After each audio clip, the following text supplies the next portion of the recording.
Hi, and welcome to Belated Binge Harry Potter, the re-binge podcast that doesn't take itself or the books too seriously. I'm Zach, your host, revisiting some of the most iconic series in recent memory that I nearly missed, like Harry Potter. Well, I didn't read till I was in like my mid-20s, despite the fact that I grew up with this series as a part of pop culture my whole life. I'm going to try something a little bit different on today's episode. So, I'm going to be honest with you. It seems like the Harry Potter chapter episodes are starting to maybe get a little stale for the audience here. What I thought I'd do is try a topic. And this topic is pretty much out there and has been touched from a bunch of different angles. So I thought I would give you my angle as well. And that is the recently announced, confirmed Harry Potter TV series. I'm going to give you my thoughts, how it could work, and why it won't. The Belated Binge Podcast. All right, before we get into it, this podcast will have spoilers. Seriously, if you haven't read these books by now or seen the movies, you're even later than I was. As I mentioned, I'm going to try something a little bit different in this one. We're not going to be recapping a chapter of the book. We're going to take a slight little break from the chapter episodes for now. It seems like maybe maybe the audience is hoping for something a little bit different here for a bit. Also trying video, if you hadn't noticed. So if you're watching on YouTube, I've tried video in the past. I tried to make this a video podcast early on, and it became a lot to maintain for the time, and it wasn't giving me quite the. I didn't quite have the presence, I guess, on YouTube to justify the video, to be honest with you. But since I am making videos for YouTube with Harry Potter content, I thought, why not flip the camera on for this episode and let you see my face if you want to. If not, there's still an audio version that's available on all of the major podcast platforms. Shout out real quick before I get too far into this to Alex and Katie, the Bonus Binge Squad over on Patreon. Patreon.com/belatedbinge can get you early access to the episode as well as bonus episodes. I also try to put all the videos that I've been doing. I try to put them there first as well, so you get an early peek at all of that. Let me know your thoughts, and obviously, if you have some thoughts as to video content that you would like for those skits that I've been doing, would welcome them here as well as over on Patreon. So you can check that out, and that's all I'm going to plug for right now. We're doing this one slightly different too. This one's it's almost like one of my bonus episode series that I do for Patreon. Another shameless plug, I guess, that wasn't planned. And that's kind of the point. This episode's not going to be quite as planned out as the chapter episodes. Obviously, the chapter episodes, there's extensive note taking because I got to remember what happened in the chapter to be able to review it with you and recite it, give my thoughts, try to mix in a little bit of humor and my reactions and do some of the deep dive stuff. So that takes quite a bit of note taking. And so the episodes end up being fairly scripted most of the time when that is the topic that we're going to be covering. This one, not so much.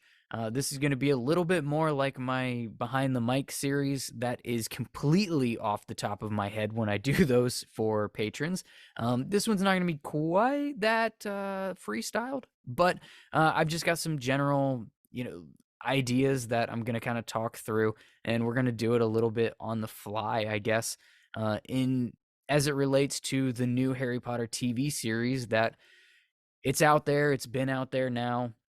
A lot of people have done their live reactions to it, whether that be on social media or podcasts that are more news focused or recent topic focused, I guess you could say. I don't know. I'm talking about like the Muggle casts of the world, where they are, kind of the uh, what do they call themselves? The weekly ride into the Wizarding World fandom, and um, I know they've covered this. I know a lot of other podcasts have covered this in different forms and fashions. I know some YouTube creators have covered this.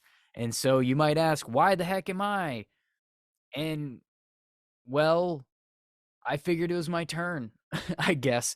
And I actually did my reactions for patrons in the moment. So they got my like, kind of right as the news broke. I basically just pulled my phone out and started talking to them. Now I've had some time with it. I've had some time with the fandom in to kind of see what the reactions have been, and I thought, why not do an actual episode for the main feed about the TV series and kind of go through it like this. This is what I figure. I'll give you my basic initial reaction to it, and then I'm going to tell you how I think it could work really well, and then I'm going to tell you why it's not gonna. So let's get into that. My basic initial reaction was somewhat mixed, to be honest with you. But all in all, positive. Like, I came to the Potter fandom late. That's kind of the whole point of the podcast. It's called Belated Binge for a reason, because I was very belated when I came around to the Harry Potter books. I grew up with this series. I was almost the exact same age as what Harry was in the movie canon my whole life, because like, my age has only changed but like, that's how age works. It If the joke didn't land, I'm sorry. But I I grew up with it. I didn't read it. I've talked about that on the podcast in the past, why, some of the reasons why I didn't read it, but I didn't read it. And I didn't finally read it until I was like 25, 26 years old. I was my early days in my professional career and all of that. Like, I was the definition of a grown man reading this book series when I finally went through it, and cover to cover, first book all the way to the last book. And by cover to cover, I mean I listened to the audiobooks because I'm not a big reader. I actually, never mind. It doesn't matter. You don't care how much I actually read words printed on paper, because that still happens if you didn't know that. So I was late to this. And when I got done with it, what do you think I wanted? I wanted more Potter. And I saw the movies, and I like watched the movies through a different lens, because I had seen some of the movies, or at least parts of some of the movies and bits and pieces and stuff like that, because I was alive when these when the series came out. But I saw them through a different lens, and I gotta be honest with you, while I find them enjoyable to sit and watch as movies, I find them very disappointing in a lot of ways, because some of my favorite stuff from the books was not included. And I think that they were very, very important things that were not included into the movies. And I think um, some of the decisions that were made on things to add to the movies instead, like, I totally understand cutting things out of movies. That's going to happen because you can't fit a 7 books into 7 or 8 movies. Like, it's not going to work that way. You could break every single book into 2 movies and you're still going to have to cut some stuff out. Like, I totally get that. It was the fact that they cut things that were essential to understanding the plot moving forward, through the end of the movies, and then they had to replace it with kind of silly movieisms that didn't take place in the book, or like they had to clean they essentially had to clean up their mess because they didn't put in very important bits of information into the movies, so you wouldn't know it when it became important later. Um, like, I don't know, all of Voldemort's backstory and all of those memories, and Harry and Dumbledore actually talking about what objects they believed the Horcruxes to be, kind of important to how the book ends, but not included at all in the sixth movie. So what you end up with in the seventh movie is them just kind of like wandering around aimlessly, getting just plot convenience dropped into their laps, and then a weird ear ringing, tingling spidey sense when Harry gets near a Horcrux and goes, "Oh hey, that cup thing must be the thing." Sure. Like, and they had no idea that it might have to do with the founders of Hogwarts, which is a conversation that he and Dumbledore had many times in the sixth book.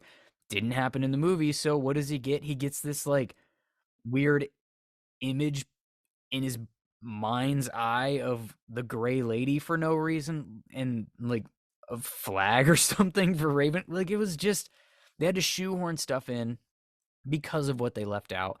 And then they also made additions to the movies that just did not need to be there. And they could have not done some of that stuff, like burning down the burrow, and using that time to do the important stuff that they cut out, or at least some of it, montages of it, bits of it, nuggets of it, something that makes things make sense that they decided not to do. And that was actually the inspiration behind the topics of these videos that I've been doing for YouTube, and I post them on like in short form for like the TikToks and the Instagram Reels and stuff. I've put them on in YouTube Shorts, but it seems as though YouTube hates them so much because nobody is seeing the shorts versions. Um, but yeah, that's kind of the I took some inspiration from some other creators that I've seen do sort of that like producer writer dynamic, and shout out to them for the brilliance of what that's been. The big one that I'm most people probably know is pitch meeting. And I've done my best to not just like emulate that, but like that's so hysterical. And I thought that that general concept really, really fit well into the movie decisions that were made in Harry Potter. And I just thought, why not? Why not give it a shot? And so that's what those videos are spawned from. And there's more coming down the pike as well. And this tangent wasn't meant to be to promote those videos, but it actually has a lot to do with my reaction to the TV series, and why I think a TV series would be kind of fantastic for adapting the books. Especially, the announcement or whatever included that it's going to be a season per book. And I think you're still going to run into some stuff that you aren't going to be able to include from the books, because I still, unless the seasons are really longer than what you probably are going to be able to get out of this, you're still going to have to streamline some things, and I still think that's fine. I think that that still lends itself really well to telling more of the story and adapting it in a more true to the story way, that even if people didn't read the books at all, they would be able to sit down, watch the TV series, binge it, if you will, and understand what's happening and not ask stupid questions like I was asking the whole time I was watching those movies when I hadn't read the books, which is literally why I ended up reading the books, because my wife got tired of me asking those questions. Like, why? What is this? She's like, you wouldn't understand because you didn't read the books. It makes sense in the books, and it was better in the books. And I was like, all right, fine. I guess I'll read the books. So yeah, now I have a podcast. Anyways, I think that's one major thing that the TV series has at its disposal, and I think that while I say that in um in that it can be more true to the events as they take place in the books on screen than what the movies were able to do. I still think there's an opportunity to breathe new content into it. And so I'm going to talk about that as I talk a little bit more about why, like how I think the series could really work. But that was kind of my initial reaction. I know that there's, there's obviously the JK of it all, and I I think that's going to be a major factor in how the TV series is received and how it does. Um, but my initial reaction to that as well is um, seeing that they brought her on as a producer, and that was the extent of the announcement. I think could be positive for the fandom in that one. I think it's completely unrealistic to think that there is a single shred, a bit of like real Harry Potter content, like sanctioned Harry Potter content. I don't want to say real because there's some really good like fan stuff out there, but that stuff is not sanctioned. Um, and somebody like the there can't be a big profit made off of that stuff. You know what I mean? Like a big project, real like professional and I keep going back to the word sanctioned Harry Potter content, new content in that way is gonna have to run through the creator of the Harry Potter series. Like they're gonna take their cut. That's just how it is gonna have to be. Um, but I think that the title of producer suggests that it has the potential to be less hands-on. We saw with the Fantastic Beasts series that writing for film wasn't the strength. Those movies got really messy really quickly after the first movie, which was actually pretty good. They kind of went downhill from there storyline wise, and it's in so writing for screen doesn't seem to be a particular strength. Um, but I think there's going to be like TV writers involved, and I think there's going to be an executive producer, a showrunner, that is not the author herself. I think it's highly possible that that producer title is really just the permission and the contractual obligation to include, but the writing is already done as the source material. The books are already written. That story already exists. That story is what has been beloved for literally decades, to the point where people are still talking about it, still creating about it. It's still a huge like fandom online, and while it has become different than what it was perhaps in its heyday, if you will, it's still very much in existence.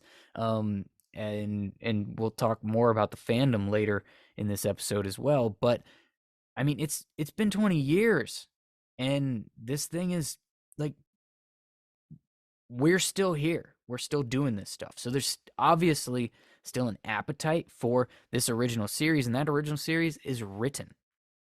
So technically, shouldn't have to write a thing. She already did that.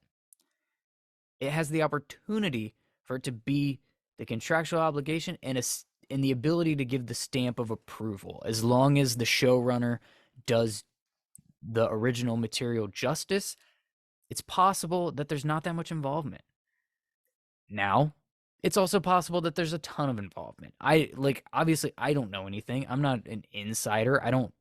Like have a I don't have sources and that are telling me that it's just a silent partnership that's going to get them paid. I don't know, but it at least suggests that the door is open for that to possibly be the outcome here, which I think could possibly be the best case scenario within the fandom right now. Um, and that's kind of, I guess that's kind of my hope. and that kind of wraps up what my just like initial gut reactions just to the TV series being announced is kind of like, for me personally, like I welcome new Potter content, but I know that it's complicated. And that's just kind of where I live with it. And I know that there are definitely people who I rightfully so feel a lot stronger than I personally do, based on just where my involvement um in the fandom, and just my being as a person. So yeah, it's it and to wrap it up, I think that was pretty like I'm excited for the opportunity to see new Potter content, and a fresh take on the series in a new medium that I think lends itself much better on the screen than movies do. But I acknowledge how complicated it is to make that happen, with the troublesome at best and completely toxic relationship at worst, that the creator of the series has with the fandom itself. So that's kind of where my initial reaction went. So now I kind of want to talk about the what I how I think this could really work. Right. So this is the optimistic look. This is the optimistic view. This is how I think the TV series could really, really nail it, honestly. And for me, it is, um, one, going back to the source material, I think is a safe play, to a certain extent. But I also think it's an attempt to reestablish some value in the franchise, given kind of the tumultuous place that it's in right now with the fandom. So I think recreating the story everyone loved in the first place it's kind of their only quote unquote safe option that they have. Um, and I think they can, if they do it right, I think it can really land for not only the current fandom that is open to watching it, um, but also to new viewers who may be getting introduced to the fandom for the first time. Um, I think the thing that I think would be really cool is if the series was the same story, but it mixes in different perspectives. So rather than like the books being told and written essentially through Harry's perspective, and everything we see being what he sees, I think it would be really cool if it was shot from multiple characters' perspectives throughout, and allowing us to see things that we know were happening at a given time, but were happening off page, or that we kind of hear about later, or that we have to speculate kind of how that went, sort of thing. Um, an example of this that I think I pulled for those just initial episodes I was doing for Patreon is like, imagine the opening, see the pilot episode, right? The chapter of the book is, life of Vernon Dursley through his perspective, weird people in cloaks acting kind of strange. And then it cuts to where the movies decided to introduce the story with Dumbledore, coming on to Privet Drive. He meets up with Professor McGonagall, and they start talking. And they actually, in the books, really talk about a lot of information. They talk about Voldemort, and being gone. They talk about James and Lily. They talk about Hagrid. They talk about a lot before Hagrid shows up with baby Harry. He gets left on the doorstep. Bomb, bada boom. But we know that there's more happening in this, like, based on what Dumbledore and McGonagall are talking about, and later books establish what was actually going on in that precise moment. Like, I think that first episode could be really cool if you get some, maybe you get some flashes of Vernon Dursley's day, kind of introducing that, almost just a few cuts of that, you and then you really focus on Dumbledore, maybe telling as he's telling Professor McGonagall the story of, what happened with Voldemort and stuff like that, maybe we're seeing it.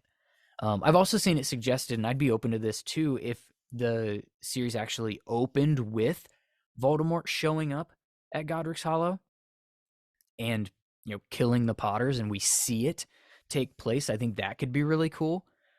If that's how they chose to do it, I would be open to that because, again, it still follows exactly what happened in the books, just from a different angle, a different perspective. And I think it'd be cool if either through Dumbledore telling McGonagall, we get flashes and we get to actually see it visually, or if you show it actually happening, like if that's what you open with. Um, Either way, I think that would be to me, a welcomed opening to the uh, the series, and I think the way that I would really like to see that take place. Sorry, I know this looks so silly, but there was like a bug crawling on my desk, and I found something flat that I thought I could smush it with, and I don't know if I was successful. It might just be on my clothes now. Anyways, the like here's a practical example. So say either through the conversation that Dumbledore and McGonagall are having, or just flat out opening on this, and it's the main content of the scene. Either way, I'm good. But we see Voldemort show up at Godric's Hollow. We see him take out the Potters. We see his reaction, and we see the blowback. We see him disappear. We see baby Harry in the crib, like crying or whatever. And, we get more of the story. We see Hagrid show up to pick him up. And maybe we see some flashes of that missing 24 hours that the fandom has been really, really bugging about for 20 years, wanting to know what happened in that 24-hour period between when the Potters were killed and Hagrid shows up with Harry literally 24 hours later on Privet Drive. So you could show some of that. You could also show at this very same time Sirius and Hagrid, Sirius giving him the motorcycle. You could show Sirius taking off, trying to get to Peter Pettigrew. You could see that altercation. You could see Sirius being arrested and kind of like laughing in the hysteria of it all. You could see all of that happening in that first episode, and it could be a really cool way to open it and be like, yeah, this is the events that took place at this time, but we are showing them to you in a completely different way while still being true to the story as it took place. And that's one, obviously um, that's one scenario where you could see that play out, and you wouldn't have to.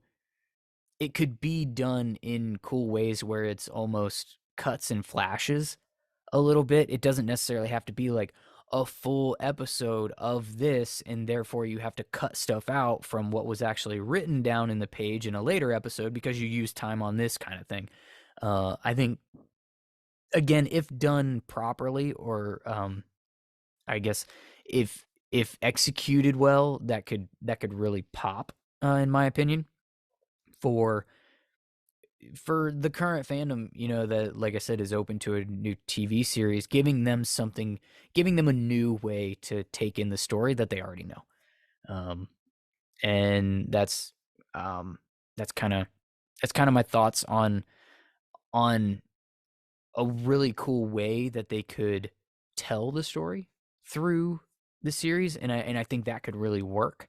Another thing that I think could really work from it is if it is going well. I think you have so many spin-off opportunities with it that could be executed into other TV series or miniseries, that are the things that I think a lot of the fandom has been clamoring for and that they're not getting with this. I think this could lead to it in a really cool way, in a really, like, a really fleshed out way. So, for instance, you could start a Marauder series at the point in season 3 when the Marauder story is introduced.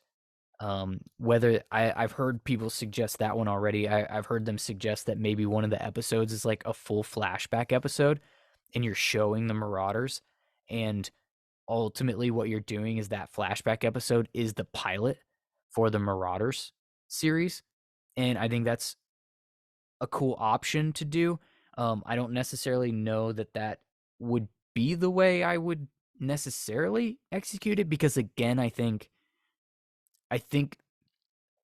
even in series form, you're going to be losing a lot from the book story already, and I think that the way that they can do this, be true to the books while still introducing new things is a bit more short, like inclusions and different angles throughout the episodes. So I think it's probably more like the Shrieking Shack episode has like a small chunk of it that is a flashback for them, and that can be the catalyst for what leads into the pilot of the Marauders spin-off series. And that's not the only one. Like I said, I know that one's been suggested before, so it's not really, you're not getting something breaking new, new idea, big shiny thing here, but I do have other ideas.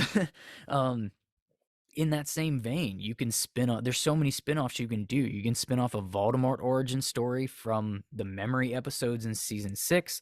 You can start a Dumbledore spin-off story from the life and lies of Albus Dumbledore book episode in season 7. You can continue the story of the trio and like bridge the gap and even continue through Cursed Child if you want to after season 7. As much as I can't stand the story of Cursed Child, like I know that I have a feeling they really want to make that movie.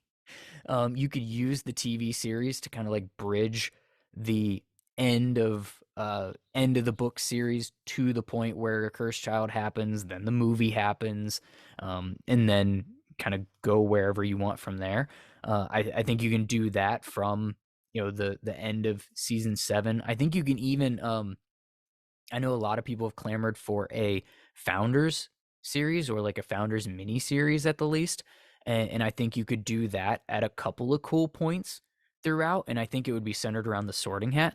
I'm thinking maybe I think it's book 5, so it would be season 5. I think isn't that like the Sorting Hat's warning one, if I'm not mistaken.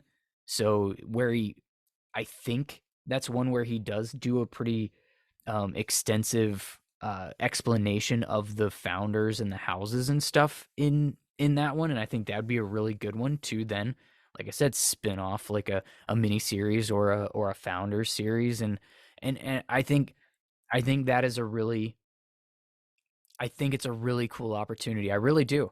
I think if there are enough people interested in seeing Harry Potter TV content, I think if they were to execute that the way I just described, I think it could really, really work. I don't know if it'd be Game of Thrones.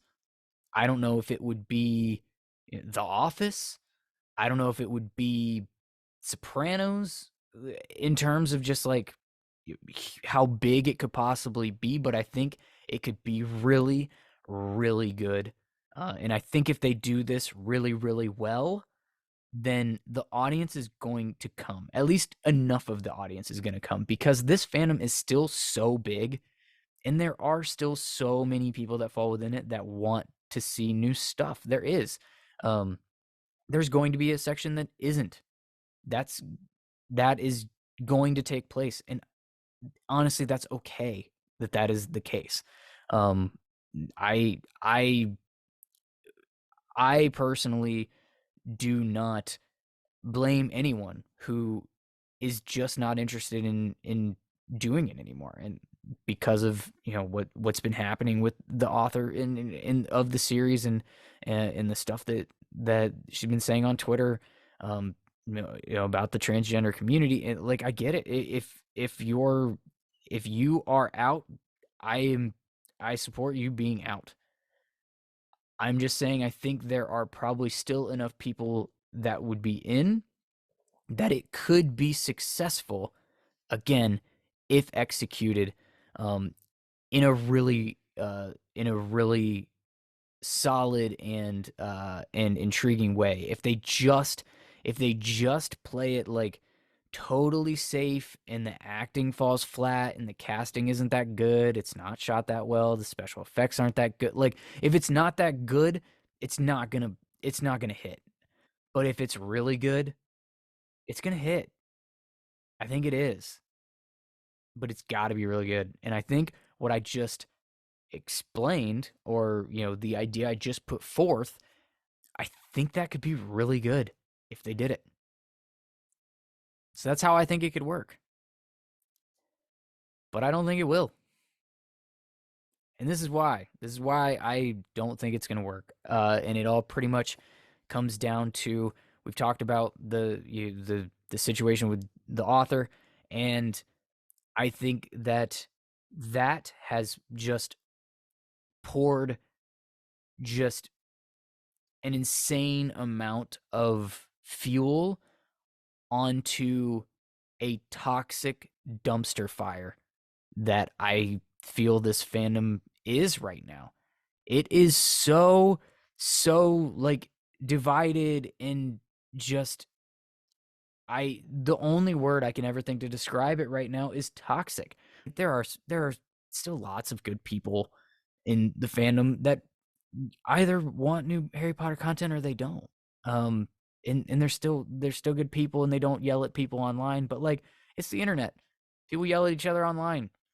That's what they do, and it is loud, very loud right now.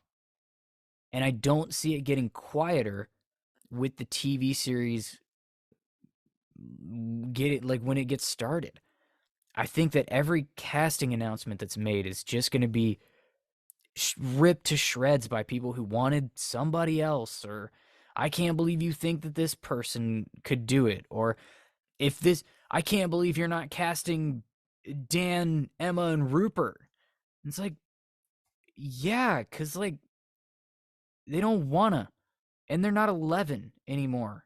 Um, I do think, side tangent that I didn't mention earlier with what I think could be really good in the TV series is I do think that you have some of the previous cast that would be interested and open to parts in this TV series. Obviously, they can't, in most of the cases, they're not going to be able to take their old role again, but I think it could be really, really interesting and a really fun nod if they took on different characters. Some of the ones that I've suggested before on like Patreon episodes is um, like what if Tom Felton played like Remus Lupin? I think he could nail it, and that like, and having that range of, oh, this was Draco, now it's Remus. Like that could be some really cool stuff that they could do. And I think there's at least a few, Tom Felton included, that would actually want to come back and be a part of this. So I don't know, like I said, but I don't know. I don't think I don't think that people I don't think that the the environment right now within the Harry Potter fandom is going to allow this TV series to be the success that it could have been at one time for sure. And that maybe it could be at some point that isn't right now. But I don't know. I don't think that it's going to, I think those opposed are going to be so loud that it doesn't have the opportunity to be given any like benefit of the doubt or any leeway really. Um, I think it's possible that they pull the plug quick if there are if there's a lot of backlash against it.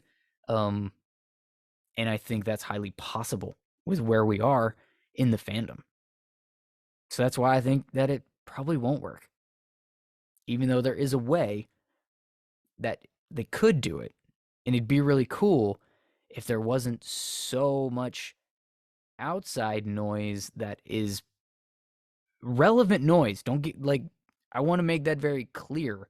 Like it is very relevant noise to the conversation. Like if if this thing tanks, it's not going to be without a direct line to JK's Twitter account.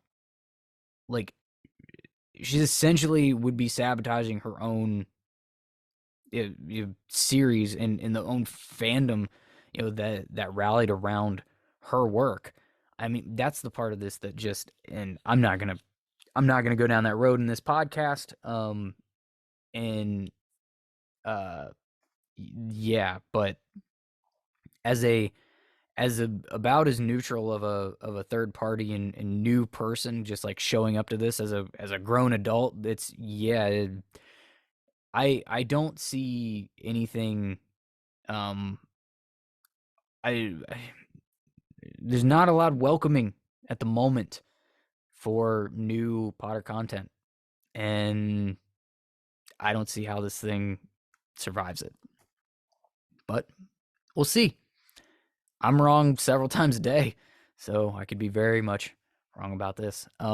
Thank you for listening to this episode of the podcast. I know it was a little bit different than what I've been doing with the chapter recaps, but some of the topic episodes that I've posted from when I've gone on to other podcasts, on where I go on their show and then they give me permission to post the episode on my feed as well. Some of those have seemed to have gotten a pretty a decent response in the download. So maybe you're just feeling a little more topical right now, and that's totally fine. We can revisit the chapters, um, down the road here if some of these topics really land for you.